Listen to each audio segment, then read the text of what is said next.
నమస్తే ఆరోగ్య మిత్ర కార్యక్రమానికి స్వాగతం. ఈ రోజు కార్యక్రమంలో క్యాన్సర్ కి సంబంధించి అనేక విషయాలు తెలుసుకోబోతున్నాం. అసలు ఎన్ని రకాల క్యాన్సర్లు ఉన్నాయి, ఏ విధంగా క్యాన్సర్ వచ్చిందన్న సిమ్టమ్స్ తో మనం తెలుసుకోవాలి, తెలుసుకున్న తర్వాత ఎలాంటి జాగ్రత్తలు పాటించాలి, ట్రీట్మెంట్ ఏ విధంగా ఉంది, ముఖ్యంగా రోబోటిక్ ట్రీట్మెంట్ ఏ విధంగా ఉందో వివరించడానికి నాతో ఉన్నారు senior surgical oncologist, robotic surgeon doctor Ravichander Veligeti garu. Hello అండి. Hello, welcome to TSAT. Cancers ఈ మధ్య కాలంలో ఎంత సాధారణం అయిపోయింది అని అంటే ఒక 10 మందిలో తీసుకుంటే 6 మంది వరకు ఉంటున్నారేమో అని నాకు అనిపిస్తోంది. అసలు ఏ విధంగా ఉన్నాయి, అనలిటిక్స్ ఏం చెప్తున్నారు? క్యాన్సర్స్ అనేవి అయితే ఈ మధ్యకాలంలో చాలా పెరిగిపోయాయి, అందులో డౌటే లేదు మనకు. సో ఫర్ ఎగ్జాంపుల్ మనం బ్రెస్ట్ క్యాన్సర్ తీసుకున్నట్టయితే యుఎస్ లాంటి ప్లేసెస్లో ఏంటి అంటే లైఫ్ టైం రిస్క్ అంటాం కదా. బ్రెస్ట్ క్యాన్సర్కి వాళ్ళకి life time risk is 1 in 8 people, అంటే ప్రతి 8 మందిలో ఒకరికి బ్రెస్ట్ క్యాన్సర్ అనేది వస్తుందంటారు. అటువంటిది ఇండియాలో అంత ఎక్కువగా లేదు, బట్ స్టిల్ ఏంటి అంటే ఇండియాలో 1 in 28 people అంటే ప్రతి 28 మందిలో ఒకరికి లైఫ్ టైంలో బ్రెస్ట్ క్యాన్సర్ వస్తుంది అనేది ఉంది. సో అదేవిధంగా మిగతా క్యాన్సర్స్ అంటే మన ఇండియాలో అన్నిటికంటే కామనెస్ట్ క్యాన్సర్ ఏంటి అని చెప్పంటే ఓరల్ క్యాన్సర్, మౌత్ క్యాన్సర్ అంటాము. మౌత్ క్యాన్సర్ ఎందుకు అని చెప్పంటే మనకు గుట్కా తినే అలవాటు ఎక్కువగా ఉంటుంది, పర్టికులర్లీ నార్త్ ఇండియా ఇవన్నీ కూడా. సో ఈ బెల్ట్లో ఉండడంతో మనకు జెంట్స్లో one of the commonest cancers mouth cancers అనమాట. సో ఇవి మనం వెస్ట్రన్ పాపులేషన్లో చూడని క్యాన్సర్స్ ఇక్కడ ఎక్కువగా చూస్తుంటాం మనం. ఓకే, ఈ మధ్య కాలంలో ఎక్కువగా ఏ క్యాన్సర్ బాగా పెరిగిందంటారు? సో ఈ మధ్యకాలంలో ఎక్కువగా పెరుగుతున్నటువంటి క్యాన్సర్స్ అంటే లైఫ్ స్టైల్ రిలేటెడ్ క్యాన్సర్స్ అంటామండి. లైఫ్ స్టైల్ రిలేటెడ్ క్యాన్సర్స్ అని చెప్పంటే ఏంటంటే మనం జీవన శైలిలో వచ్చిన చేంజెస్ వల్ల, అంటే ఏంటి, మన తినే ఆహార పదార్థాలు, డైట్ అనేది చేంజ్ అయింది. డైట్ చేంజ్ అయిపోవడం వల్ల మనకేమొస్తున్నాయి, ఇప్పుడు ఫాస్ట్ ఫుడ్స్ అనేవి ఎక్కువగా అయినాయి, హై ఫ్యాట్ ఫుడ్స్ ఎక్కువగా తీసుకోవడం జరుగుతుంది. అదే టైంలో మన ట్రెడిషనల్గా తీసుకునేటువంటి కూరగాయలు ఇటువంటివి తగ్గడం జరిగింది. సో ఫైబర్ తగ్గిపోయింది and fat and particularly fried meat and everything ఇవన్నీ ఎక్కువైపోయాయి. Plus at the same time work తోటి, స్ట్రెస్ తోటి, ప్లస్ ఒబేసిటీ ఒకటి, ఇవన్నీ ఉన్నాయి. సో వీటన్నిటితో వచ్చేటువంటి క్యాన్సర్స్ ఈ మధ్యకాలంలో చాలా ఎక్కువగా పెరుగుతూ వచ్చాయి అన్నమాట. కామనెస్ట్ దాంట్లో బ్రెస్ట్ క్యాన్సర్, జెంట్స్లో తీసుకున్నట్టయితే కనుక కొలాన్ క్యాన్సర్ అంటాం మనం, అంటే పెద్ద పేగు క్యాన్సర్. ఇవి రెండు కూడా ఈ మధ్యకాలంలో ఎక్కువగా పెరుగుతూ వస్తున్నటువంటి క్యాన్సర్స్. అది కాకుండా ఇంకా ఎక్కువగా మనం చూసే క్యాన్సర్స్ ఏంటి అని చెప్పంటే లంగ్ క్యాన్సర్ అనేది. లంగ్ క్యాన్సర్ అనేది ఎందుకు పెరుగుతుంది అంటే స్మోకర్స్లోనే కాదు, నాన్ స్మోకర్స్లో కూడా మనం లంగ్ క్యాన్సర్ అనేది ఎక్కువగా పెరగడం ఈ మధ్యకాలంలో అబ్జర్వ్ చేస్తున్నాం. అది ఎందుకు అని చెప్పంటే ప్యూర్లీ బికాస్ ఆఫ్ పొల్యూషన్ అనమాట. అసలు క్యాన్సర్స్ ఎన్ని రకాలు ఉన్నాయి అని అంటే ఏం చెప్తారండి? ఎన్ని రకాల క్యాన్సర్స్ ఇన్ని ఉన్నాయి, ఇన్ని తేల్చారు, గతంలో ఇన్ని ఉండేవి కానీ ఇప్పుడు వీటికి కూడా వస్తున్నాయి క్యాన్సర్లు అని చెప్పడానికి? అంటే క్యాన్సర్స్ దీనికే వస్తుంది, దానికే వస్తుంది. ప్రతి ఆర్గన్లో అంటే ప్రతి అవయవానికి క్యాన్సర్ రావచ్చు. అంటే బ్రెయిన్ దగ్గర నుంచి, బోన్ దగ్గర నుంచి, లంగ్, లివర్ దగ్గర నుంచి ప్రతిదానికి కూడా మనకు క్యాన్సర్ రావచ్చు. సో అందువల్ల క్యాన్సర్ ఎన్ని రకాలు అని చెప్పడం కొంచెం కష్టం. కాకపోతే బ్రాడ్గా జనరల్గా మనం తీసుకున్నట్టయితే కనుక 2 రకాలుగా డివైడ్ చేసుకోవచ్చు. ఒకటి సాలిడ్ క్యాన్సర్స్ అంటాము, అంటే ఏంటి, ఎక్కడైనా బాడీలో ఉన్న ఏ అవయవం నుంచైనా రావచ్చు. ఆర్ హెమటలాజికల్ క్యాన్సర్స్, అంటే బ్లడ్లో వస్తాయి. సో ఇది ఒక రకమైన క్లాసిఫికేషన్ కింద చేసుకుంటాం, ఎందుకంటే రెండింటికి కూడా డిఫరెంట్ పద్ధతిలో ట్రీట్మెంట్స్ ఉంటాయి అన్నమాట. అంటే సాలిడ్ ట్యూమర్స్లో ఏంటి, సర్జరీ, రేడియేషన్ ఇటువంటి ట్రీట్మెంట్లు అన్నీ నడుస్తాయి. అదే మనము హెమటలాజికల్ అంటాం అనమాట, బ్లడ్కి సంబంధించినటువంటి క్యాన్సర్స్. వీటన్నిటిలో మెయిన్ ట్రీట్మెంట్ ఓన్లీ కీమోథెరపీ ద్వారా ఉంటుంది. అది కాకుండా అనుకుంటే సాలిడ్ ట్యూమర్స్లో కూడా మనం ఇంకో 2 రకాలు ఉన్నాయండి. ఒకటి కార్సినోమాస్ అంటాము, సార్కోమాస్ అంటాము అనమాట. సో ఇవి కూడా మనకేంటి, మన కండరాల నుంచి, బోన్స్ నుంచి, వీటన్నిటిని వచ్చే వాటిని సార్కోమాస్ అంటాము. ఇవేంటి అని చెప్పంటే మనకు కొంచెం అగ్రెసివ్ ట్యూమర్స్ ఉంటాయి, అంటే బ్లడ్ ద్వారా చాలా తొందరగా స్ప్రెడ్ అవుతాయి. అది కాకుండా మనం ఊపిరితిత్తుల నుంచి కానీ పేగుల నుంచి వచ్చే వాటన్నిటిని కూడా మనం కార్సినోమాస్ అంటాము. సో వీటి స్ప్రెడ్ వేరే రకంగా ఉంటుంది, సార్కోమా స్ప్రెడ్ వేరే రకంగా ఉంటుంది. అందుకే ఈ డివిజన్ చేస్తాం అనమాట బ్రాడ్గా. జంక్ ఫుడ్ తినడం ఈ మధ్య కాలంలో చాలా ఎక్కువ అయిపోయింది. అవును. అంటే వాళ్ళకున్న బిజీ స్కెడ్యూల్ అవ్వచ్చు, లేదు ఒక రిఫ్రెష్మెంట్ కింద అవ్వచ్చు, Right. లేదు రిఫ్రెష్ కింద ముందు బిగిన్ అయ్యి ఆ తర్వాత ఇంకా అలవాటు కింద ప్రతిరోజు అయిపోతుంది. ఆర్డర్లు పెట్టుకోవడమే సరిపోతుంది. అది ఎంతవరకు ఎఫెక్ట్ చూపిస్తుంది? అదే చెప్పాను కదండి, ఎందుకంటే మనకు one of the major risk factors is life style change. దాంట్లో పర్టికులర్లీ డైటరీ చేంజెస్ అంటాం. అంటే మన ట్రెడిషనల్ డైట్ ఏదైతే ఉంటుందో, మేజర్గా మన ట్రెడిషనల్ డైట్ ఏంటి, వెజిటేరియన్ డైట్ ఉంటుంది, విత్ వారానికి ఒక్కసారి నాన్ వెజ్ తినడము చేయడము ఇటువంటివి జరుగుతూ ఉంటాయి.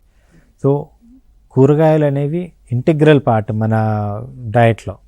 మనం తినే ఆహారంలో కంపల్సరీగా రోజు కూరగాయలతో తప్పనిసరిగా తింటూ ఉంటాం.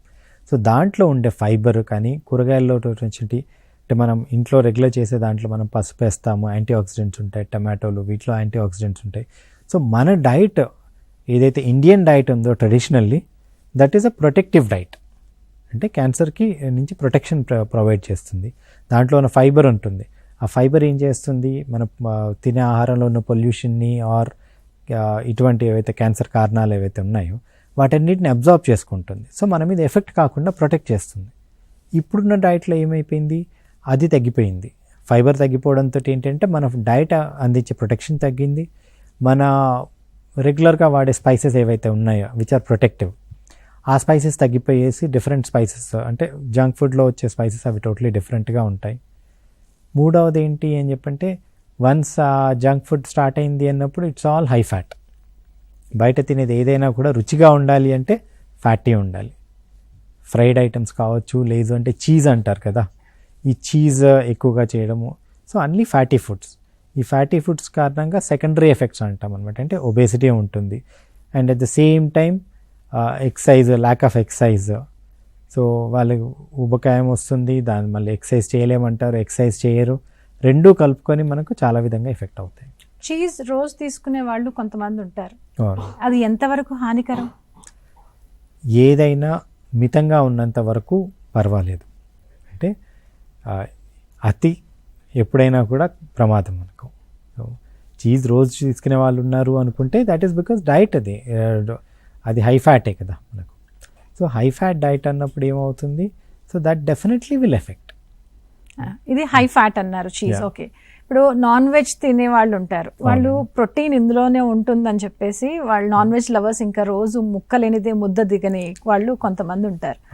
మరి వాళ్ళకి ఎక్కువగా క్యాన్సర్ వచ్చే ఛాన్సెస్ ఉంటాయా ఏంటి? వాళ్ళు ఏ విధంగా తినాలి అసలు? రోజుకి ఇంత క్వాంటిటీ పెట్టుకొని తినడమా, ఎలా? అంటే నాన్ వెజ్లో అని చెప్పంటే, నాన్ వెజ్లో రెడ్ మీట్ అంటాం. రెడ్ మీట్ అంటే ఏంటి అని చెప్పంటే, మటన్ ఆర్ బీఫ్ ఇవి తినేవాళ్ళు ఏవైతే ఉంటాయో, రెడ్ మీట్ కన్జంప్షన్ పెరుగుతున్న కొద్దీ that is one risk factor for cancer మనకు. రైట్. సో అది మరీ ఎక్కువగా తీసుకున్నట్టయితే, మరీ రోజు తీసుకున్న వాళ్ళు, ఆర్ పర్టికులర్లీ ఏంటి అని చెప్పంటే, మనం చేస్తాం కదా బార్బిక్యూడ్ అంటారు. బార్బిక్యూ అంటే మనకు బయట అంటే బార్బిక్యూ అంటారు, కానీ మన దగ్గర ఏంటి మేజర్గా చేసేది కబాబ్స్ అని కాలుస్తుంటారు. సో ఇటువంటివి ఏవైతే ఉన్నాయో అవి మోర్ డేంజరస్. ఎందుకు అని చెప్పంటే, ఆ హీట్లో వాటిని చేసినప్పుడు ప్రోటీన్ బ్రేక్ డౌన్ అయ్యి మనకు నైట్రేట్స్ అని ప్రొడ్యూస్ అవుతాయి, నైట్రోసమైన్స్ అని ప్రొడ్యూస్ అవుతాయి. అవి క్యాన్సర్ కాజ్ చేస్తాయి. So too much of this barbecue items or too much of these kebabs and all those things, that is not good for health. So non veg పరంగా వచ్చినట్టయితే white meat is okay. White meat అంటే ఏంటి అని చెప్పంటే మనకు chicken సంబంధించింది, that is okay. And fish is చాలా వరకు fish contains more essential oils, so it is more protective actually. Okay, ఇప్పుడు ఫ్యామిలీ హిస్టరీ ఉన్న వాళ్ళు ఉంటారు, క్యాన్సర్ ఉన్న వాళ్ళు ఫ్యామిలీ హిస్టరీ ఉంటే ఎంతవరకు క్యాన్సర్ వచ్చే ఛాన్సెస్ ఉంటాయి నెక్స్ట్ జనరేషన్స్కి? ఫ్యామిలీ హిస్టరీ అని తీసుకున్నట్టయితే మనకు క్యాన్సర్ వచ్చే రీజన్స్లో చెప్పుకున్నట్టయితే హార్డ్లీ ఒక 5% ఆఫ్ ద క్యాన్సర్స్ మనకు ఈ family history or genetic risk factors ద్వారా వస్తుంటాయి అన్నమాట. అంటే వంశపారంపర్యంగా వచ్చే క్యాన్సర్స్ 5% కంటే తక్కువగానే ఉంటాయి మనకు. బట్ మనకు కొన్ని జీన్స్ చేంజెస్ ఉంటాయన్నమాట. అంటే ఏంటి, ఒకటి మనకి తెలిసినటువంటి జీన్స్, అంటే BRCA1 and 2 అంటాం, అంటే బ్రెస్ట్ క్యాన్సర్కి సంబంధించిన జీన్. ఇది వచ్చినట్లయితే కనుక దాదాపుగా 100% of the people cancer develop అవుతుంది వాళ్ళల్లో. సో ఇటువంటి వాళ్ళందరికీ ఏంటి అని చెప్పంటే మనం ముందు నుంచే యంగ్ ఏజ్ నుంచే వాళ్ళకి స్క్రీనింగ్ అంటాం అనమాట. ముందుగా టెస్టులు చేస్తూ ఉంటాము. క్యాన్సర్కి సంబంధించిన చేంజ్ కనపడగానే వెంటనే సర్జరీ ఆర్ అదర్ ట్రీట్మెంట్లు చెప్తూ ఉంటాం. అదేవిధంగా కొన్ని పెద్ద పేగుకు సంబంధించినవి ఉంటాయి అన్నమాట. సో లించ్ సిండ్రోమ్ అంటాము, లేదంటే ఎఫ్ఏపి అంటాం. ఎఫ్ఏపి అంటే ఫెమిలియల్ అడెనోపాటస్ పాలిపోసిస్. ఎఫ్ఏపిలో 100% క్యాన్సర్ డెవలప్ అవుతుంది అందరిలో కూడా, అది ఉన్నట్టయితే. రైట్. అదేవిధంగా లించ్ సిండ్రోమ్ అంటాము. దీంట్లో అందరికీ రాకపోవచ్చు, బట్ 50 to 60% ఆఫ్ ది పేషెంట్స్లో క్యాన్సర్ డెవలప్ అవుతుంది. అట్లా మనకి తెలిసినటువంటి జీన్స్ కొన్ని ఉన్నాయి. ఆ జీన్స్ ఉన్న వాళ్ళలో ఓకే మీకు ఇవి మీ అందరికీ తప్పనిసరిగా క్యాన్సర్ వస్తుంది అంటాం. సో థైరాయిడ్కి సంబంధించి మెడల్ ఎంటీసీ జీన్ అంటాం, అందులో ఉన్నా కూడా మీకు తప్పనిసరిగా క్యాన్సర్ వస్తుంది అని చెప్తాం. సో ఇటువంటి వాళ్ళల్లో చాలా వరకు ప్రొఫిలాక్టిక్గా రాకముందే మనం సర్జరీస్ సజెస్ట్ చేస్తుంటాం అన్నమాట. అంటే వాళ్ళు ముందే వెళ్ళి వాళ్ళకి ఏమైనా టెస్ట్లు ఉంటాయా అండి? ఇప్పుడు ఎఫ్ఐపి అని చెప్పారు, లేదంటే థైరాయిడ్కి సంబంధించి. థైరాయిడ్ అయితే ఈ మధ్య కాలంలో చాలా ఎక్కువగానే పెరిగిపోతుంది because of the stress main factor అని చెప్పి డాక్టర్స్ చెప్తున్నారు.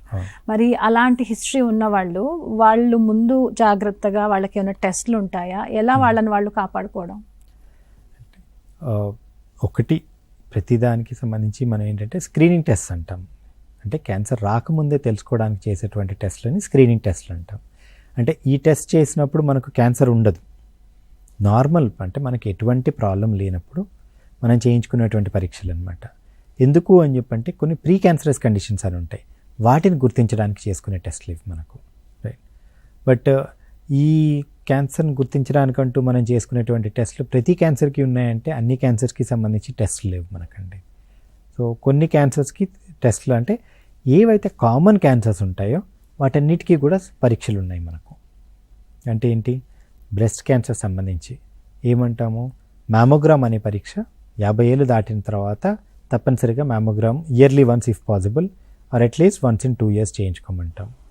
అదే సర్వైకల్ క్యాన్సర్ అంటారు కదా, గర్భసంచి ముఖద్వారపు క్యాన్సర్ అంటాం. సర్వైకల్ క్యాన్సర్కి సంబంధించి ప్యాప్స్మియర్ అనే టెస్ట్ ఉంటుందండి. ఆ ప్యాప్స్మియర్ టెస్ట్ మనము యాక్చువల్లీ స్పీకింగ్ ఏంటి అంటే ఇయర్లీ వన్స్ ఫర్ 3 years కంటిన్యూస్గా చేయించుకోమంటాం. నార్మల్ వచ్చింది అంటే కనుక అప్పటి నుంచి ప్రతి 3 నుంచి 5 ఏళ్ళకి ఒకసారి చేయించుకున్నా సరిపోతుంది. రైట్. దీనికి ఇంకో టెస్ట్ ఏంటి అంటే హెచ్పివి టెస్ట్ అంటారు. ఎందుకంటే సర్వైకల్ క్యాన్సర్ అనేది హెచ్పివి అనే వైరస్ వల్ల వస్తుంది. సో హెచ్పివి టెస్ట్ చేసుకొని, హెచ్పివి టెస్టింగ్ అయితే కనుక వన్స్ ఇన్ 5 years చేసుకున్నా సరిపోతుంది మనకు. అదేవిధంగా మిగతా క్యాన్సర్ సంబంధించి తీసుకుంటే పెద్ద పేగు క్యాన్సర్, కొలాన్ క్యాన్సర్ ఉన్న వాళ్ళకి ఏంటి 50 ఏళ్ళు దాటిన తర్వాత స్టార్ట్ చేయమంటాము. కొలనోస్కోపీ వన్స్ ఇన్ 10 years చేసినా సరిపోతుందండి. సో ఇవన్నీ ఏంటి, మనం క్యాన్సర్ రాకముందు గుర్తించడానికి చేసేటువంటి పరీక్షలు అనమాట. రైట్. సో అదేవిధంగా కొలనోస్కోపీ ఏ వయసు వాళ్ళకు చేస్తారు? 50 years అండి. 50 years దాటిన తర్వాత once in 10 years at least, if possible once in 5 years చేయించుకుంటే మంచిదండి.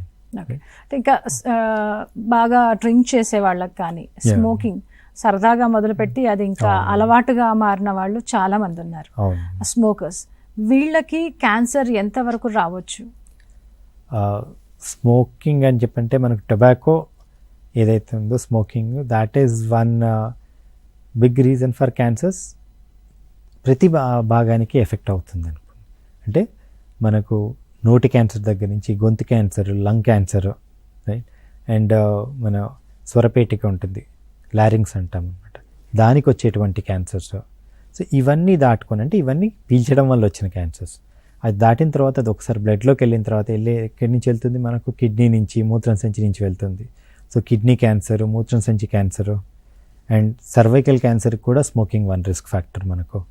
సో ఈ విధంగా స్మోకింగ్ అనేది మనకు బాడీలో ఆల్మోస్ట్ టాప్ టు బాటము చాలా ఆర్గన్స్ని క్యాన్సర్ కాజ్ చేస్తుందండి అది. కాబట్టి ఎట్టి పరిస్థితుల్లోనూ ప్రతి పేషెంట్కి వచ్చినప్పుడు ఫస్ట్ థింగ్ కౌన్సిల్ చేసేది ఏంటి అంటే స్మోకింగ్ మాత్రం అబ్సల్యూట్లీ తప్పనిసరిగా మీరు బంద్ చేసిన తర్వాతనే ట్రీట్మెంట్ స్టార్ట్ చేస్తామని గట్టిగా చెప్తూ ఉంటాం అన్నమాట. ఆల్కహాల్ అంటారా, ఆల్కహాల్ ఈజ్ నాట్, అంటే స్మోకింగ్ అంత డేంజరస్ కాదు. ఆల్కహాల్తో డైరెక్ట్గా వచ్చేటువంటి cancers breast cancer, colon cancer and liver cancer, ఈ మూడు కూడా డైరెక్ట్లీ ఆల్కహాల్ వల్ల మనకు కలిగేటువంటి క్యాన్సర్స్. అది కాకుండా మిగతా క్యాన్సర్స్లో ఏంటి, మౌత్ క్యాన్సరు ఆర్ కొన్ని రకాల క్యాన్సర్స్కి ఏంటి అని చెప్పంటే ఈ ఆల్కహాల్ వేరే ఎఫెక్ట్స్ ఏవైతే ఉంటాయో, అంటే స్మోకింగ్ వాళ్ళు ఆల్కహాల్ చేస్తున్నారు అనుకోండి, స్మోకింగ్తో మనకి ఏదైతే రిస్క్ ఉంటుందో ఆ రిస్క్ని ఇది డబుల్ చేస్తుంది కాంబినేషన్ ఉంటాయి. సో అందుకని చెప్పేసి ఈ కాంబినేషన్ అనేది ఇంకా డేంజరస్ అంటాం. ఓకే, ఇందాక మనం థైరాయిడ్ గురించి మాట్లాడుకున్నాం, అందులో స్ట్రెస్ ప్రధాన పాత్ర పోషిస్తుంది అన్నారు.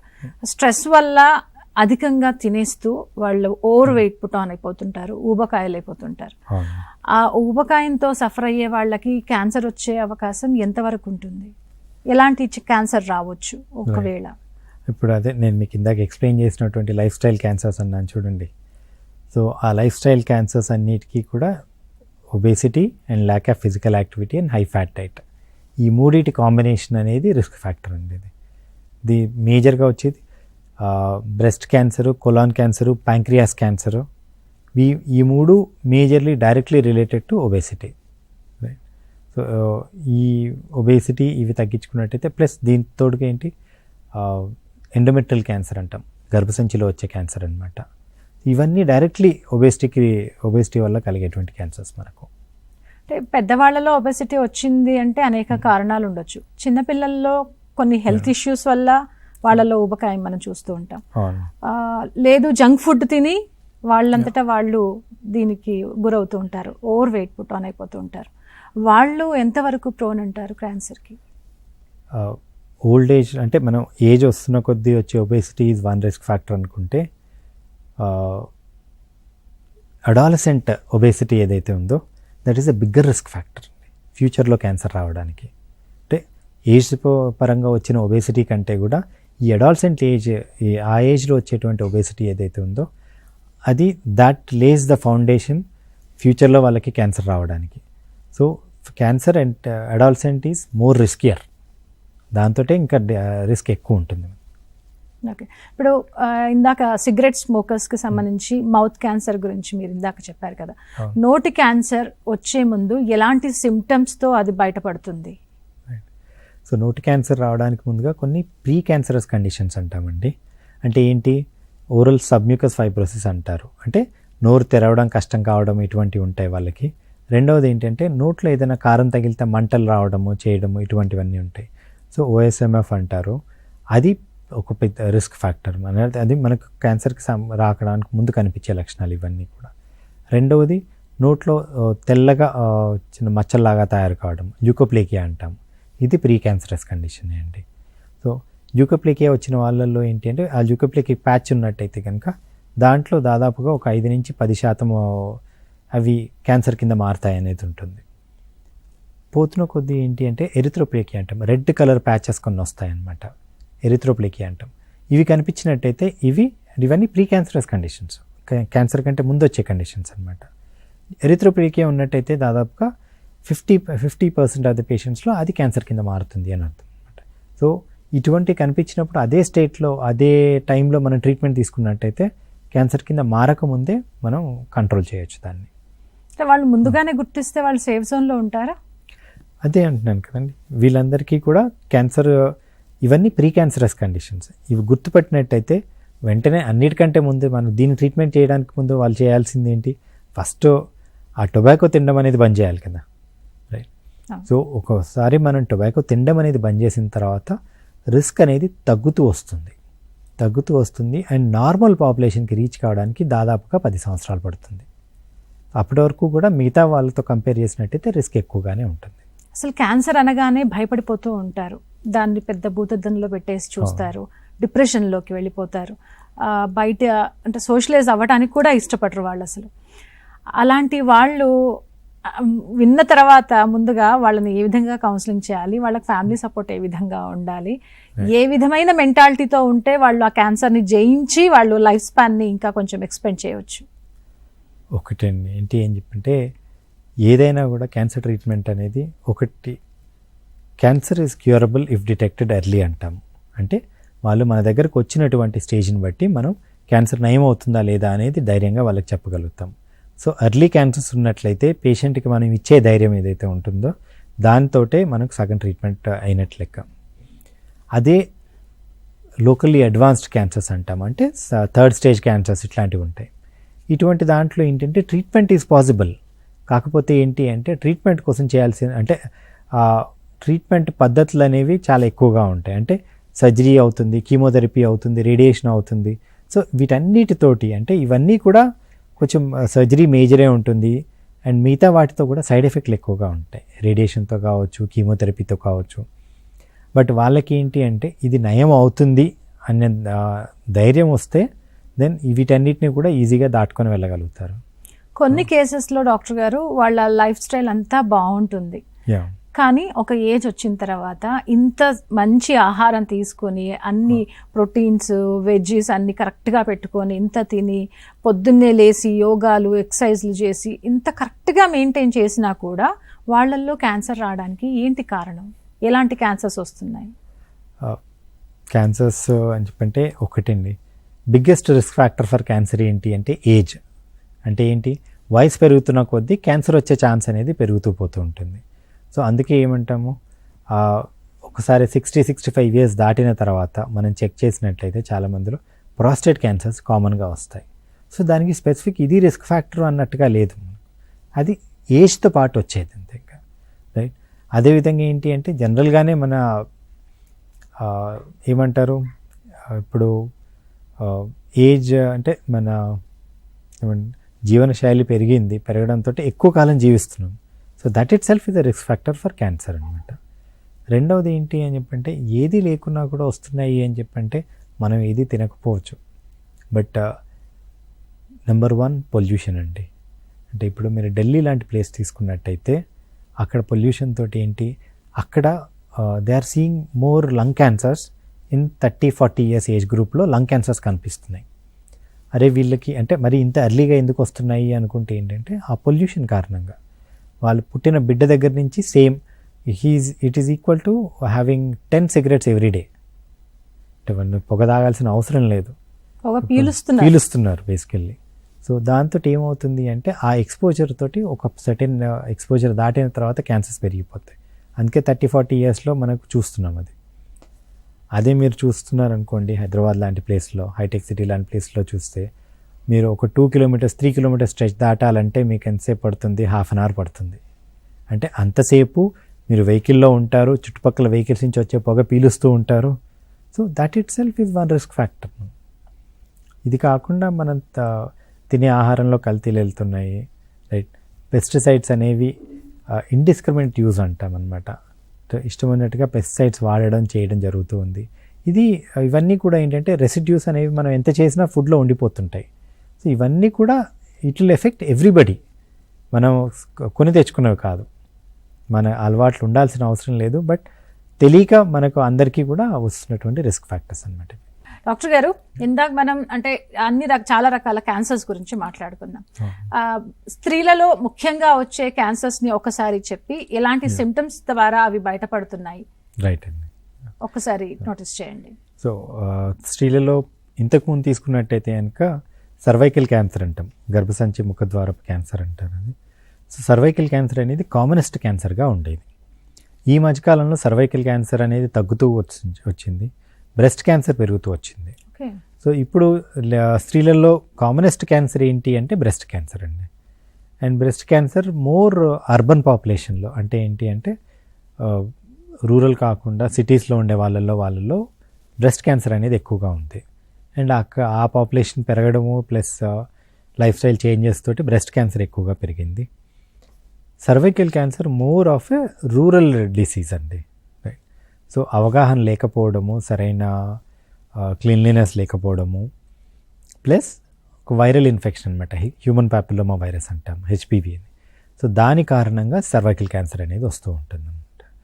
సో ఇవి లేడీస్లో ఉన్నటువంటి కామనెస్ట్ క్యాన్సర్స్. ఇది కాకుండా మిగతా క్యాన్సర్స్ లైక్ జెంట్స్లో వచ్చేటువంటి ఈ సేమ్ లంగ్ క్యాన్సర్లు అనేవి మనకి కనిపిస్తాయి, ఓరీ క్యాన్సర్, థైరాయిడ్ క్యాన్సర్స్ లేడీస్లోనే ఎక్కువగా కనపడుతూ ఉంటుంది, రైట్.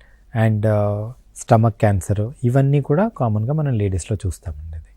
స్టమక్ క్యాన్సర్ అంటే ఏ విధమైన లక్షణాలు కనబడతాయండి? అంటే స్టమక్ క్యాన్సర్ అనగానే వాళ్ళు కొంచెం భయపడిపోతూ ఉంటారు కదా. స్టమక్ క్యాన్సర్ స్టేజ్ 1లో బయటపడుతుందా, లేదు అంటే అది 3rd 4th స్టేజ్లోనే వస్తుందా బయటికి? స్టమక్ క్యాన్సర్తో కనిపించే లక్షణాలు మేజర్గా ఏంటి అంటే కడుపులో మంట రావడం. కడుపులో మంట అనేది ఏంటి, మనకు గ్యాస్ట్రైటిస్ వచ్చినప్పుడు అందరిలోనూ ఉండే ప్రాబ్లం, చాలా మందిలో చూస్తూ ఉంటాము. స్ట్రెస్ తోటి స్పైసీ ఫుడ్ తిన్నా కూడా కడుపులో మంట అని చెప్పేసి. సో ఈ స్ట్రెస్ తోటి, స్పైసీ ఫుడ్ తోటి ఈ గ్యాస్ట్రైటిస్ అనేది చాలా కామన్గా ఉంది మనకు. సో స్టమక్ క్యాన్సర్ సిమ్టమ్స్ కూడా సిమిలర్గానే ఉంటాయి. అంటే ఏంటి, కడుపులో నొప్పి రావడము, మంట రావడము, ఇవి స్టార్టింగ్లో వచ్చేటువంటివి.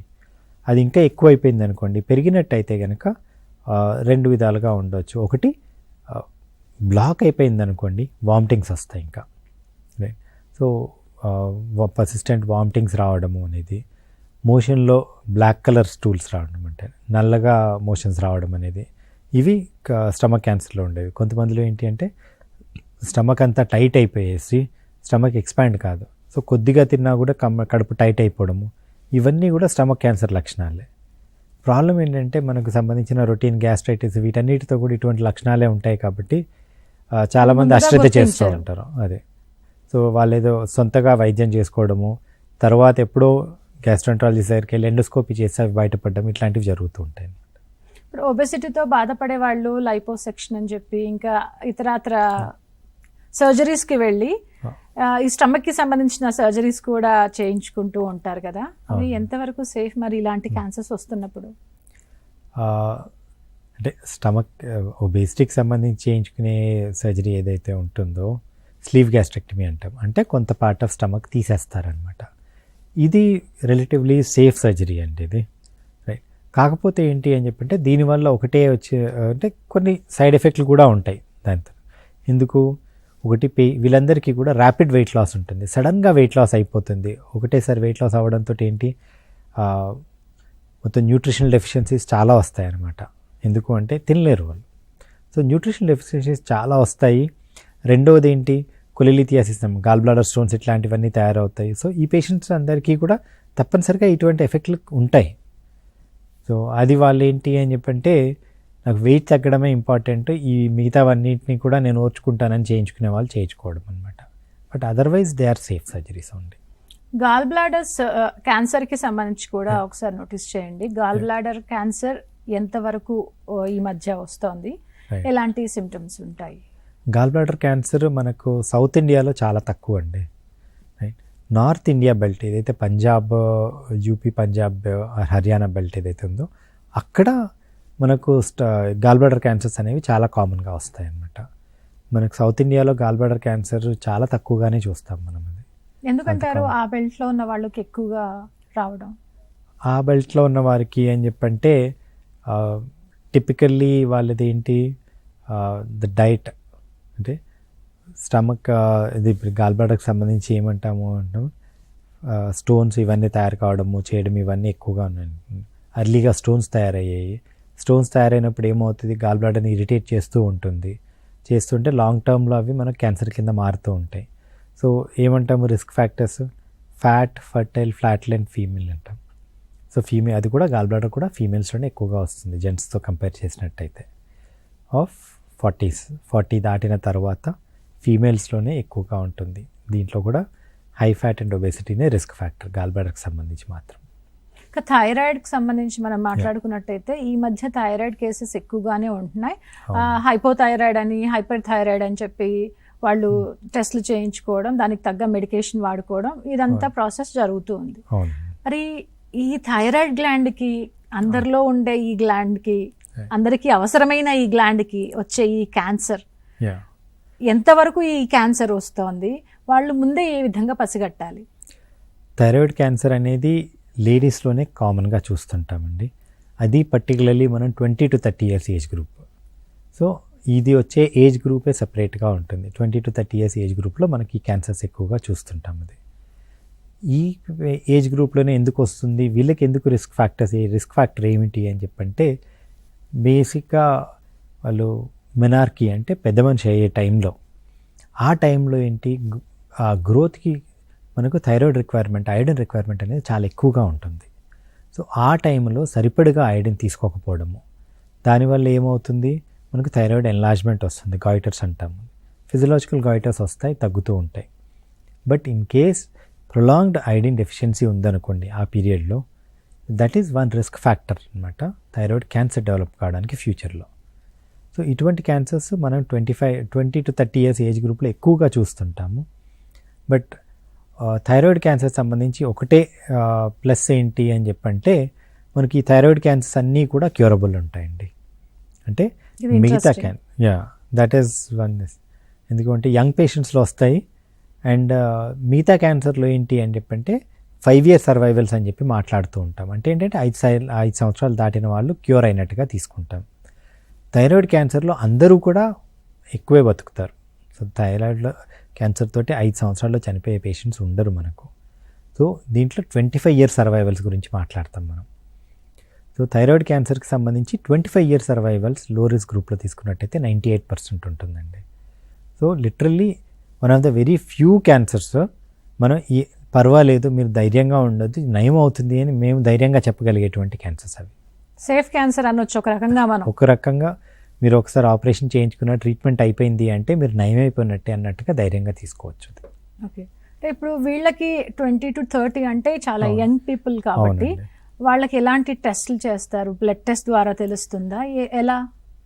వీళ్ళకి బ్లడ్ టెస్ట్ ద్వారా తెలియకుందండి. జనరల్గా ఏంటి అంటే థైరాయిడ్ దగ్గర చిన్న నాడ్యూల్ లాగా అంటే మెడ దగ్గర చిన్న గడ్లాగా కనపడుతూ ఉంటుంది అనమాట. సరే ఎందుకు వచ్చింది అని చెప్పి అల్ట్రాసౌండ్ చేసి చూసినట్టయితే థైరాయిడ్లో ఏమైనా డౌట్ఫుల్ నాడ్యూల్ ఉంటే దాని నుంచి ఒక సూది పరీక్ష చేస్తారు, FNAC అంటారనమాట. సో FNACలో మనకు అది డయాగ్నోసిస్ వస్తుందండి. సో వచ్చినట్టయితే దెన్ దాని ట్రీట్మెంట్ అంటారా టోటల్గా థైరాయిడ్ తీయాల్సిన అవసరం పడుతుంది. ఆ నాడ్యూల్ ఏ పార్ట్ లో అంటారు? థైరాయిడ్లో ఎక్కడైనా రావచ్చు. కొంతమందిలో ఫ్యాట్ డిపాజిట్స్ కూడా ఉంటాయి. అది మనం అల్ట్రాసౌండ్ టెస్ట్ చేస్తాం కదా, అల్ట్రాసౌండ్లో తెలిసిపోతుంది మనకు. అల్ట్రాసౌండ్లో దాంట్లో వాళ్ళు సస్పిషన్ ఎంత ఉంది అనేది కూడా వాళ్ళు క్లియర్గా మెన్షన్ చేస్తారు అనమాట. సో దాంట్లో థైరాయిడ్స్ 4, థైరాయిడ్స్ 5 అంటారు. ఇవి మనకు థైరాయిడ్ అనే దానికి సస్పిషియస్ నాడ్యూల్స్ అంటారు అనమాట. అటువంటి వాటిలో FNAC టెస్ట్ చెప్తాము. FNACతో మనకు డయాగ్నోసిస్ అనేది క్లియర్గా తెలిసిపోతుంది. ఇప్పుడు బాడీలో ఉన్న ఇన్ని పార్ట్స్లో ఇన్ని క్యాన్సర్స్ వచ్చే ఛాన్సెస్ ఉన్నప్పుడు ఒక్కొక్క అవయవానికి ఒక్కొక్క టెస్ట్ ఉంటుంది కదా? అవునండి. ఏ క్యాన్సర్కి ఏ అవయవానికి బ్లడ్ టెస్ట్ చేస్తారు? ఎలాంటి వాటికి స్కాన్ చేస్తారు? ఎవరు భయపడాలి? ఓకే. సో నెంబర్ 1, 50 years దాటిన వాళ్ళందరికీ కూడా జనరల్గా క్యాన్సర్ స్క్రీనింగ్ చేయించుకోమని అందరికీ చెప్తాం, రైట్? సో దీంట్లో ఏంటి అంటే కామన్గా వచ్చే క్యాన్సర్ సంబంధించి బ్రెస్ట్ క్యాన్సర్కి ఒక మ్యామోగ్రామ్ అని ఉంటుంది. సో ఒక్క టెస్ట్ తోటి అన్ని క్యాన్సర్స్ దొరికిపోతాయనే క్వశ్చన్ లేదండి. ఏ భాగానికి సంబంధించి ఆ భాగానికి సరిపడగా టెస్ట్ చేయాల్సి ఉంటుంది మనం. సో బ్రెస్ట్ క్యాన్సర్ సంబంధించి మ్యామోగ్రామ్. అండ్ స్మోకర్స్ ఉంటారు, 10 ఏళ్ళు దాటిన తర్వాత 10 ఏళ్ళ పైన స్మోకింగ్ అయింది అనుకున్నట్టయితే ఈ పేషెంట్స్ అందరికీ కూడా లోడో CT స్కాన్ అని చెప్తాము, అది చేయించుకోవాల్సి ఉంటుంది. దెన్ మనకు రొటీన్గా చేసేటువంటి అల్ట్రాసౌండ్ అబ్డామిన్లో చాలా వరకు మనకు కడుపులో ఏమన్నా ప్రాబ్లమ్స్ ఉన్నట్టయితే తెలుస్తూ ఉంటాయి, రైట్? సర్వైకల్ క్యాన్సర్ సంబంధించి ప్యాప్స్మియర్ అనేది అందరూ రొటీన్గా చేయించుకోమని చెప్తుంటాము. ఈ ప్యాప్స్మియర్ అనేది 25-30 years దాటిన దగ్గర నుంచే స్టార్ట్ చేయమంటాము, రైట్? అండ్ దెన్ కొలాన్ క్యాన్సర్కి కొలనోస్కోపీ చేయించుకోవాల్సి ఉంటుంది. లేదు అంటే ఒక బ్లడ్ టెస్ట్ కూడా ఉంటుంది అనమాట, అంటే ఫీకల్ అక్కల్ బ్లడ్ టెస్ట్ అంటాము, అది చేయించుకోవడము.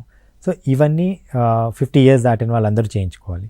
అదేవిధంగా జెంట్స్లో one of the commonest cancers ఏంటి, ప్రాస్టేట్ క్యాన్సర్. ఇది సీరం PSA అనే బ్లడ్ టెస్ట్ ఉంటుంది. సో ఇటువంటి టెస్టులన్నీ కూడా మన కామన్ క్యాన్సర్ సంబంధించిన టెస్టులు చెప్తుంటాం.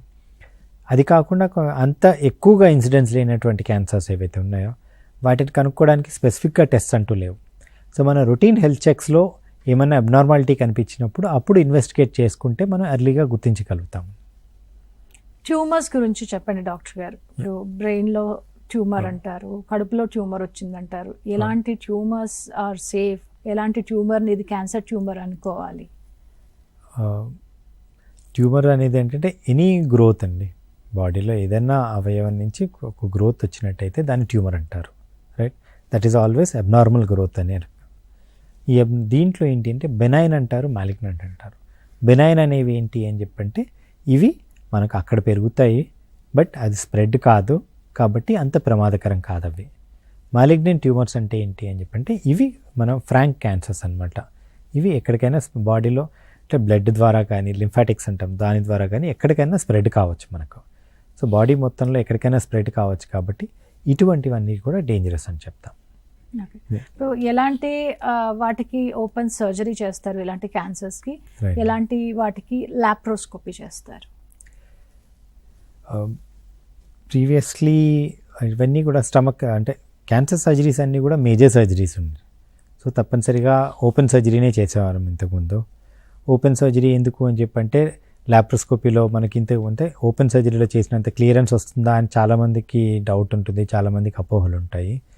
బట్ ఎక్స్పర్టైజ్ అనేది పెరుగుతున్న కొద్దీ అంటే ఈ క్యాన్సర్ సర్జరీస్ చేయడం అనేది రొటీన్ అయిపోవడం వల్ల అందరికీ ఎక్స్పర్టైజ్ పెరుగుతున్న కొద్దీ ఏంటి అంటే laparoscopic surgeries are equally safe and equally effective అండి ఇది. సో అంటే దీనికి రెండే మనకు క్రైటీరియా, అంటే సరిపడే ఎక్విప్మెంట్ అవైలబిలిటీ ఉండాలి అంటే, ఎందుకంటే మేజర్ సర్జరీస్ ఇవి, వాటికి సంబంధించి రక్తనాళాలని చేసుకోవడానికి కావాల్సిన అంటే చూసుకోవడానికి ఆర్ పేగుల్ని కట్ చేయడానికి జాయిన్ చేయడానికి కావాల్సినటువంటి ఎక్విప్మెంట్ ఏవైతే ఉంటాయో ఇవన్నీ ఉండాల్సి ఉంటుంది. రెండవది అంటే ఎక్విప్మెంట్ అండ్ ఎక్స్పర్టైజ్, అంటే డాక్టర్స్ దాంట్లో ట్రైన్ అయ్యి తను చేయగలిగేంత కెపాసిటీ ఉంది అనేది కూడా మనకు తెలుసుకోవాల్సి ఉంటుంది. When you have both the experience and expertise, laparoscopic surgery అంటే కీహోల్ సర్జరీ అనేది ప్రెట్టి సేఫ్ అండి. రెండవది ఏంటి అని చెప్పంటే దాంట్లో వచ్చిన నెక్స్ట్ ఇది లాప్రోస్కోపీలో వచ్చిన నెక్స్ట్ అడ్వాన్స్మెంట్ ఏదైతే ఉంటుందో దాన్ని రోబోటిక్ సర్జరీ అంటాం మనం. ఈ రోబోటిక్ సర్జరీకి లాప్రోస్కోపిక్ సర్జరీకి డిఫరెన్స్ ఏంటి అని చెప్పంటే లాప్రోస్కోపిక్ సర్జరీలో ఏంటి మనము పేషెంట్ కడుపులోకి ఆర్ ఒకసారి ఛాతీలో ఆపరేషన్ చేసినప్పుడు ఛాతీలోకి మనం కెమెరా పంపించి చూస్తూ ఆపరేషన్ చేస్తాం. దాంట్లో మనకు ఆ కెమెరా ద్వారా ఏంటంటే దాదాపుగా రెండింతలు పెద్దగా కనిపిస్తూ ఉంటుంది, మ్యాగ్నిఫై అయ్యి కనిపిస్తుంది. అదే మనం రోబోటిక్ సర్జరీ చేస్తున్నప్పుడు the same thing is 10 times magnified. So మనకు ప్రతి చిన్న చిన్న నరాల దగ్గర నుంచి రక్తనాళాల దగ్గర నుంచి అన్నిట్లో కూడా చాలా క్లారిటీ వస్తుంది మనకు. రెండవది ఏంటి, లాప్రోస్కోపిక్ ఇన్స్ట్రుమెంట్స్తో మనకున్న ఒక డిసడ్వాంటేజ్ ఏంటి అంటే ఇవన్నీ కూడా స్ట్రెయిట్ ఇన్స్ట్రుమెంట్స్, అంటే స్ట్రెయిట్గా ఉన్న కట్టెతోటి మీరు పక్కన సందులోంచి మీరు ఏమన్నా తీయాలి అంటే బెండ్ కాలేదు కదా, సో కష్టం అవుతుంది. సో లాప్రోస్కోపీలో ఆ డిసడ్వాంటేజ్ ఉంటుంది, కాబట్టి మనం ఒకసారి మన చేతిలాగా బెండ్ చేయడం అనేది వీలు కాదు. బట్ రోబోటిక్ సర్జరీలో ఆ ఇన్స్ట్రుమెంట్స్ హ్యావ్ రిస్టెడ్ మూమెంట్స్ అంటాము. అంటే ఏంటి అంటే మనం మోచే అంటే మణికట్టు దగ్గర ఎట్లయితే మనం తిప్పగలుగుతాము ఆ విధంగా ఆ ఇన్స్ట్రుమెంట్ రౌండ్గా తిరుగుతుంది. సో సైడ్లోకి పక్కకి ఉన్న చిన్న చిన్నవి కూడా అంటే మ్యాగ్నిఫైడ్ ఇమేజ్ అండ్ ఫ్లెక్సిబిలిటీ ఈ రెండు ఉండడం వల్ల ఏంటి అని చెప్పంటే robotic surgery is more precise. And దానివల్ల ఏంటి అని చెప్పంటే రోబోటిక్ సర్జరీ చేసుకున్నట్టయితే బ్లడ్ లాస్ అనేది చాలా తక్కువగా ఉంది, క్లియరెన్స్ అనేది ఇంకా బెటర్గా వస్తుంది, అండ్ క్యూర్ రేట్స్ డెఫినెట్లీ మన సర్జరీ ఎంత బాగా అయితే క్యూర్ అంత బాగా ఇంప్రూవ్ అవుతుంది. ఓకే, అయితే రోబోటిక్ సర్జరీ గురించి మనం ఇంకా డీటెయిల్గా మాట్లాడుకునే ముందుగా అసలు ఒక పేషెంట్కి క్యాన్సర్ అనే నిర్ధారణ అయిన తర్వాత స్టేజెస్ కింద ఏ విధంగా డివైడ్ చేస్తారు? స్టేజ్ 1 అంట, స్టేజ్ 3 అంట, చాలా కష్టం అంట, ఇలా మాట్లాడుకుంటుంటారు కదా. అవునండి. ఎలా అండి? అంటే బ్రాడ్గా చెప్పాలి అనుకుంటే స్టేజ్ 1 స్టేజ్ 2 అనేవి ఏంటి అంటే ఎక్కడైతే ఏ అవయవం నుంచి స్టార్ట్ అయ్యాయో అక్కడికే రెస్ట్రిక్ట్ అయ్యి ఉంటాయి అన్నమాట. అంటే లెట్స్ సే పేగులోంచి వచ్చింది అనుకోండి, స్టేజ్ 1 పేగు లోపల ఉన్న 1-2 పొరల్లో మాత్రమే ఉంటుంది. అదే స్టేజ్ 2కి వచ్చేసరికి ఏంటి దాని అంటే వాల్ అంటాం కదా, దాని పొరలన్నీ కూడా ఇన్వాల్వ్ అవ్వడం ఇటువంటివి అవుతాయి. అంటే 1 and 2 అనేవి ఎప్పుడూ కూడా లోకల్గానే ఉంటాయి. 3 అనేసరికి ఏంటంటే స్ప్రెడ్ అవుతుంది. స్ప్రెడ్ అవ్వడము అనేది ఏంటంటే అవయంలోంచి బయటకు వచ్చేసి చుట్టుపక్కల వాటికి అంటుకుపోవడం కానీ, లేదు అనుకుంటే లింఫాటిక్స్ అంటాము, ఈ లింఫాటిక్స్ ద్వారా స్ప్రెడ్ అయ్యి చుట్టుపక్కల లింఫ్ నోడ్స్ అనేవి వస్తాయన్నమాట. సో ఇటువంటివి రావడము. సో ఇవన్నీ ఏంటి స్టేజ్ 3 అనేది లోకల్లీ అడ్వాన్స్డ్ అంటాం. అంటే ఇది బాడీ మొత్తం స్ప్రెడ్ కాలేదు, బట్ చుట్టుపక్కలకే స్ప్రెడ్ వచ్చింది అని అర్థం అనమాట. స్టేజ్ 4 అంటే ఏంటి అంటే ఇవి బ్లడ్ ద్వారా స్ప్రెడ్ అయిపోయినాయి. ఒకసారి బ్లడ్లోకి ఎంటర్ అయిన తర్వాత అది ఏ ఆర్గన్ కన్నా పోవచ్చు.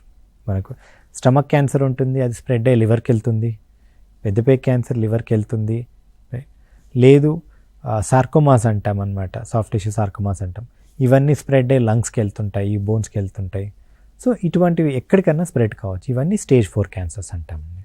ఓకే, ఇక ఆ తర్వాత వినిపించే పదాలు మెడికల్ టర్మినాలజీ చెప్పేదంతా కూడా థెరపీస్ గురించి. అవునండి. కీమోథెరపీ ఏ విధంగా చేస్తారు?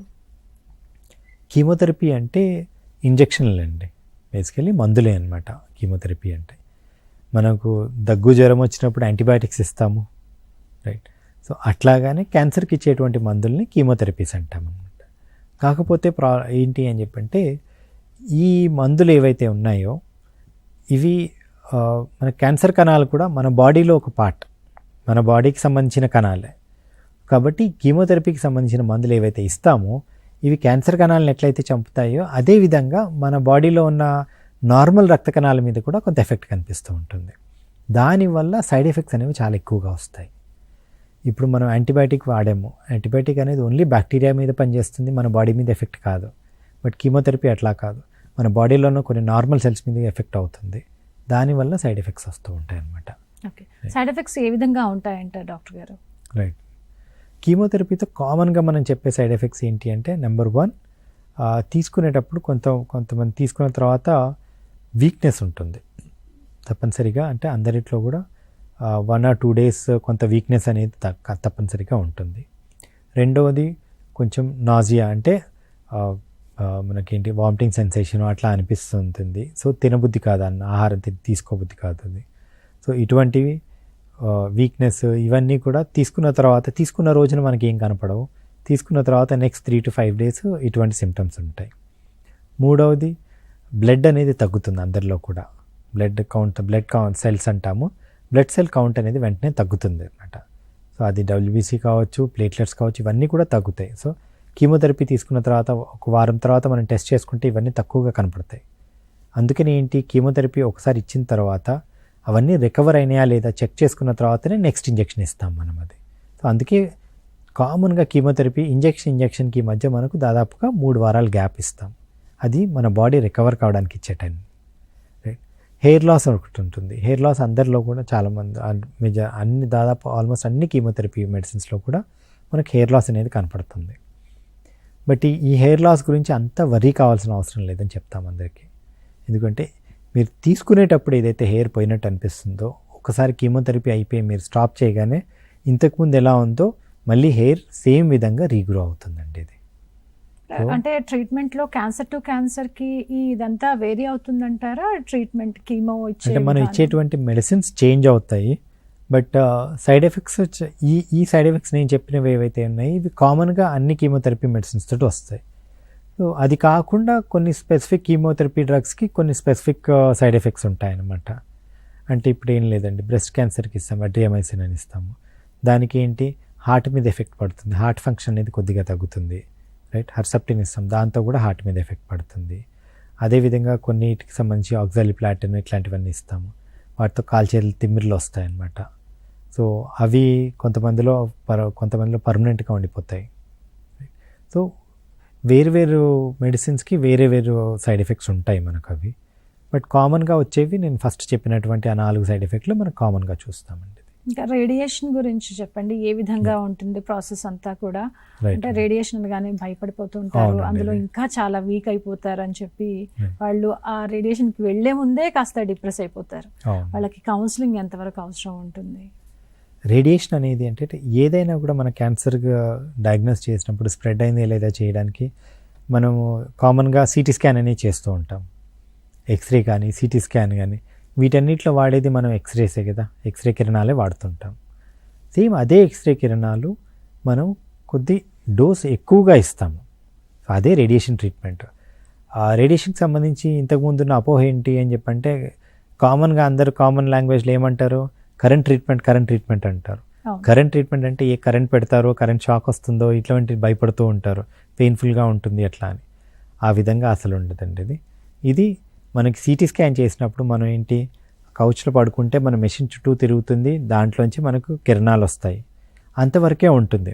సో రెండవది ఏంటి, కీమోథెరపీకి మొత్తం బాడీ మీద ఎఫెక్ట్ అవుతుంది, రేడియేషన్ ఎఫెక్ట్ అట్లా ఉండదు.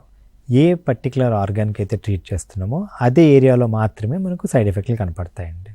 ఓకే, ఇమ్యూనోథెరపీ గురించి కూడా ఒకసారి నోటీస్ చేయండి, ఏ విధంగా ఉంటుంది, ఏంటి, బాడీ ఎంతవరకు సహకరిస్తుంది? రైట్ అండి. అంటే ఇంతకుముందు సర్జరీ, కీమోథెరపీ, రేడియేషన్ ఈ 3 మాత్రమే చెప్పేవాళ్ళము ట్రీట్మెంట్లో. దాంట్లో వచ్చిన ఇప్పుడు 4th ఆర్మ్ ఏంటి అంటే మనకి ఇమ్యూనోథెరపీ అనేది. ఇమ్యూనోథెరపీ ఎట్లా పనిచేస్తుంది అంటే మన బాడీలో ఉన్న సెల్స్ని, మన బాడీలో ఉన్న ఇమ్యూన్ సెల్స్ ఏవైతే ఉంటాయో మామూలుగా క్యాన్సర్ మీద పనిచేయకపోవడానికి కారణం ఏంటి అని చెప్పంటే మన బాడీ సెల్సే కాబట్టి మన బాడీ సెల్స్ మీద మన బాడీ సెల్స్ పనిచేయవు. ఇమ్యూనోథెరపీ ఏం చేస్తుంది అంటే మన ఇమ్యూనిటీని యూజ్ చేసుకొని ఈ క్యాన్సర్ సెల్స్ని అటాక్ చేసేలాగా అది వాటిని ట్యూన్ చేస్తుంది అనమాట. సో దీన్ని ఇమ్యూనోథెరపీ అంటాం. బట్ ఇమ్యూనోథెరపీ మెడిసిన్స్ అనేవి ఏంటి అని చెప్పంటే అందరిలో పనిచేస్తాయని చెప్పలేము మనం. సో ఇప్పుడు ప్రస్తుతానికి అవైలబుల్ అనే మందులు ఏవైతే ఉన్నాయో అవి పేషెంట్లు వచ్చినప్పుడు వాళ్ళ క్యాన్సర్ సంబంధించి బయాప్సీ చేసిన తర్వాత కొన్ని పరీక్షలు చేస్తాం. ఓకే, వీళ్ళలో ఇమ్యూనోథెరపీ ఈ మందులు మనం వాడితే పనిచేస్తాయి అనిపిస్తాయి కదా, అటువంటి పేషెంట్స్లో మాత్రం మనం ఇమ్యూనోథెరపీ ఇవ్వడానికి అవుతుందండి. ఇది ఇమ్యూనోథెరపీ కీమోథెరపీతో కంపేర్ చేసినట్టయితే మనకు సైడ్ ఎఫెక్ట్స్ చాలా తక్కువగా ఉంటాయి. బట్ ఒకటే ప్రాబ్లం ఏంటి అంటే ఇవన్నీ కూడా మనకు ఇంపోర్ట్ చేసుకోవడం అవుతుంది కాబట్టి ప్రస్తుతానికి ఇమ్యూనోథెరపీ మనకు కొంత ఎక్స్పెన్సివ్గా ఉంది. అంటే ఈ ఇమ్యూనోథెరపీ ట్రీట్మెంట్ ఇంకా వైడ్గా అందుబాటులోకి వస్తే ఈ కీమో, రేడియేషన్ ఇవి తీసుకోవాల్సిన అవసరం ఉండదా? ఇమ్యూనోథెరపీతో ఉన్న ఒకే ఒక్క డిసడ్వాంటేజ్ ఏంటి అని చెప్పంటే మనం ఒక దారి నుంచి మనం అటాక్ చేసినట్టయితే ఈ క్యాన్సర్ ఎవాల్వ్ అవుతున్న కొద్దీ ఇంకో దారి గుండా అది పెరగడం స్టార్ట్ అవుతుందండి. So immunotherapy as a single agent completely cure చేయగలిగేంత డెవలప్మెంట్ ఇంతవరకు రాలేదు మనకు. సో జనరల్లీ ఇప్పుడైతే ఇమ్యూనోథెరపీ ఎప్పుడు కూడా కీమోథెరపీతో కంబైన్ చేసేస్తాము. సో కీమోథెరపీతో కంబైన్ చేసి ఇమ్యూనోథెరపీ ఇచ్చినప్పుడు immunotherapy is more effective. So ఇది రెండు కలిపినప్పుడు మన ఎఫికసీ అనేది చాలా ఎక్కువగా ఉంటుంది. బట్ ఇప్పుడు క్యాన్సర్ నయం కాదు అని చెప్పిన పేషెంట్స్ ఉంటారు. వీళ్ళల్లో ఇమ్యూనోథెరపీసే సజెస్ట్ చేస్తుంటాం. బికాజ్ వాళ్ళకి ఏంటి తక్కువ సైడ్ ఎఫెక్ట్స్ తోటి ఎక్కువగా ఎఫెక్ట్లు కనపడాలి మనకు క్యాన్సర్ ఎఫెక్ట్లు.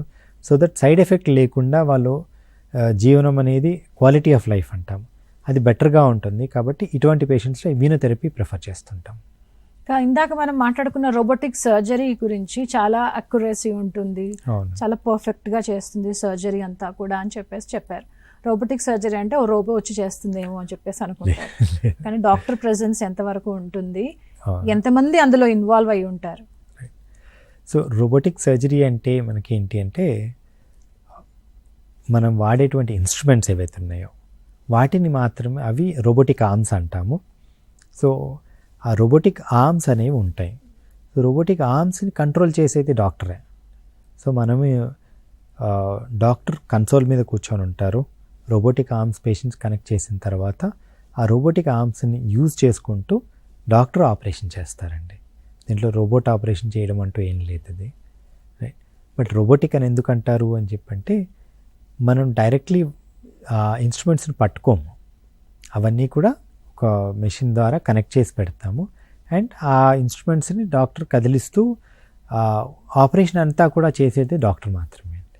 ఓకే, ఆ తర్వాత ఈ రోబోటిక్ సర్జరీ చేసుకున్న తర్వాత ఏమైనా కాంప్లికేషన్స్ వస్తాయా ఏంటి అని వాళ్ళకు ఒక డౌట్ ఉండొచ్చు, రైట్? ఏమైనా ఉంటాయంటారా కాంప్లికేషన్స్? అంటే ఏ ఆపరేషన్కైనా, ఓపెన్ ఆపరేషన్కైనా లాప్రోస్కోపీకైనా సర్జరీ చేసినప్పుడు కొంత కాంప్లికేషన్స్ అనేవి ఉంటాయి, రైట్.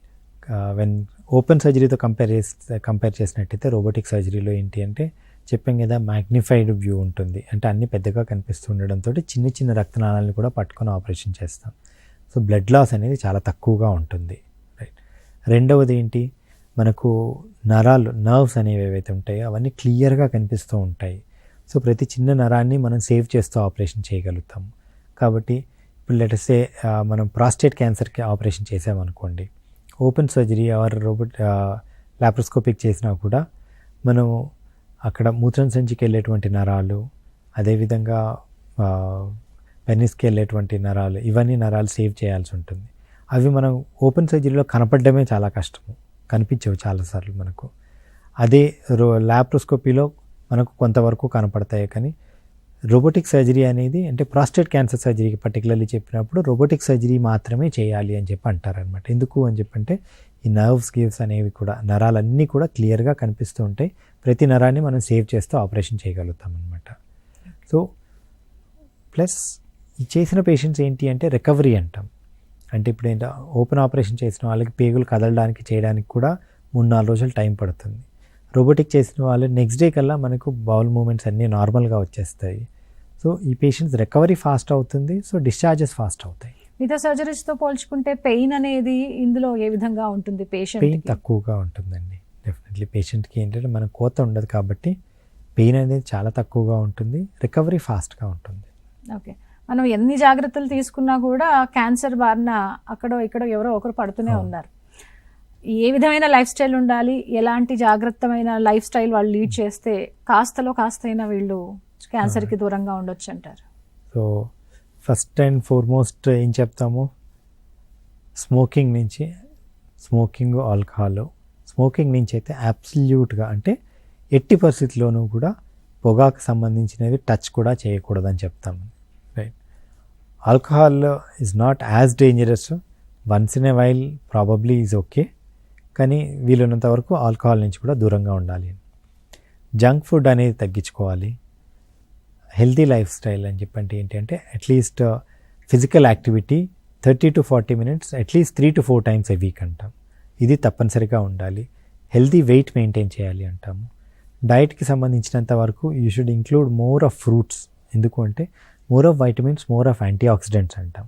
ఈ యాంటీ ఆక్సిడెంట్స్ అనేవి మనకు క్యాన్సర్ కాజ్ చేసే ఏవైతే ఉంటాయో ఇవన్నీ కూడా దే కాజ్ ఆక్సిడేటివ్ ఇంజరీ అంటాం అనమాట.